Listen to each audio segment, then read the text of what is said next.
I didn't always know cooking would be such a big part of my life. For a long time, it was just something that happened in the background, something people did so everyone could eat and move on with their day. I didn't think much of it back then. Growing up, the kitchen was never quiet. There were always sounds: pots clinking, oil sizzling, someone calling my name from another room. Food was how people showed care, even when they didn't know how to say much else. Some of my earliest memories are of standing nearby, watching hands move quickly and confidently, learning without realizing I was learning. As a kid, I didn't appreciate it. I was impatient. I wanted things fast, exciting, immediate. Cooking felt slow. It felt ordinary. I didn't understand that those everyday meals were actually moments being created. Moments that would stay with me long after the plates were cleared. As I got older, life got louder and more complicated. I chased different dreams, tried to figure out who I was supposed to be. There were times I felt lost.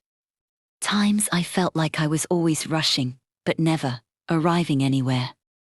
And somehow, during all of that, cooking quietly followed me. I cooked when I was stressed. I cooked when I was broke. I cooked when I didn't have the words to explain how I was feeling. That's when I started noticing something. When Première Cooked slowed down, my mind focused. My hands knew what to do, even when my heart felt unsure. Cooking became less about recipes and more about grounding myself. It became a way to take care of myself and the people around me, even on days when everything else felt out of control.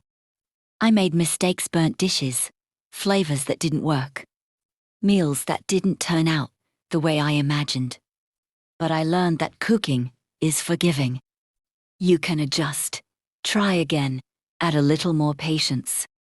And in a strange way, that lesson started showing up in the rest of my life too. Eventually, cooking stopped being something I did only out of necessity. It became something I chose. A way to tell stories without speaking. A way to honor where I came from while creating something new. Every dish carries a memory of home, of struggle, of growth, of love. Starting this channel wasn't about being perfect or impressing anyone. It was about sharing real food made by a real person with a real life behind it. The meals you see here are shaped by years of trial and error. Quiet nights, loud kitchens, and moments when cooking was the only thing that made sense. When I cook now, I think about how far I've come. About the younger version. OF maudite powerful. These small moments could be. About how food connects us. Even when we come from different places and different stories. So, when you watch me cook, you're not just watching a recipe.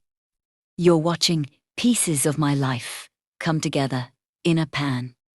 You're watching patience, resilience, and care turn into something warm and familiar. And if this food reminds you of home or inspires you to cook for yourself or someone you love, then that means everything to me. Because at the end of the day,